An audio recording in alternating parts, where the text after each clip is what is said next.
សូមទុកខ្ញុំសំខាន់ខ្លះខ្ញុំក៏ចេះអន់ចិត្តពេលខ្លះខ្ញុំឆាតទៅមួយខ្សែតែអ្នកតបខ្ញុំមួយម៉ាត់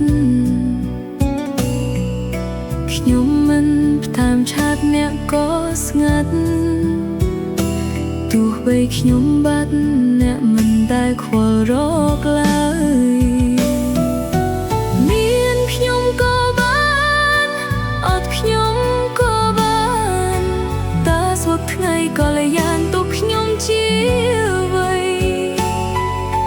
ព្រោះខ្ញុំធ្លាប់សំខាន់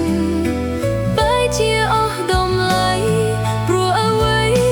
ដូចជាសោះអង្កេយណាខ្ញុំក៏បា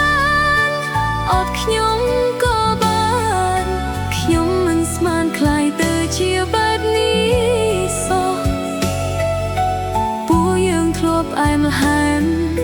ខ្លាយជាសោះក៏គ្រោះត្រូវរស់រៀនកាត់ចិត្តហើយ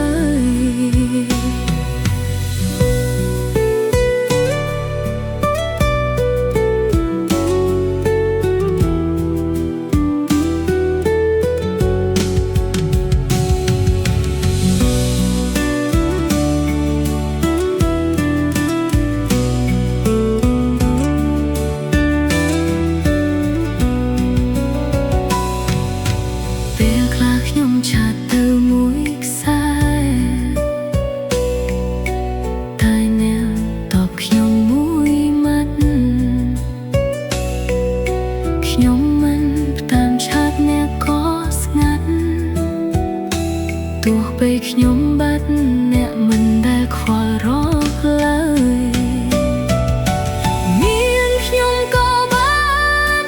អត់ខ្ញុំក៏បានតើសួរថ្ងៃក៏លែយ៉ាងទុកខ្ញុំជាអ្វីព្រោះខ្ញុំធ្លាប់សំខាន់បែរជាអស់តម្លៃ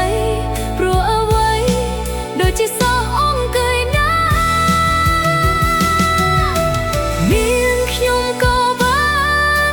អត់ខ្ញុំក៏បានខ្ញុំមិនស្មានខ្លាយទៅជាបែបនេះសោះពួកយើងធ្លាប់អែមល្ហែមខ្លាយជាសោះក៏ក្រត្រូវរស់រៀនកាត់ចិត្តហើយមានខ្ញុំក៏បានអត់ខ្ញុំក៏បានតើពុកថ្ងៃក៏លែយ៉ាងទុកខ្ញុំជាអ្វីព្រោះខ្ញុំធ្លាប់សំខាន់បែរជាអស់តម្លៃព្រោះអ្វីដូចជាសោះអង្កេយណាមានខ្ញុំក៏បានអត់ខ្ញុំក៏បានខ្ញុំមិនស្មានខ្លាយទៅជាបែបនេះសោះពួកយើងធ្លាប់អែមល្ហែមខ្លាយជាសោះក៏ក្រត្រូវរស់រៀនកាត់ចិត្តហើយ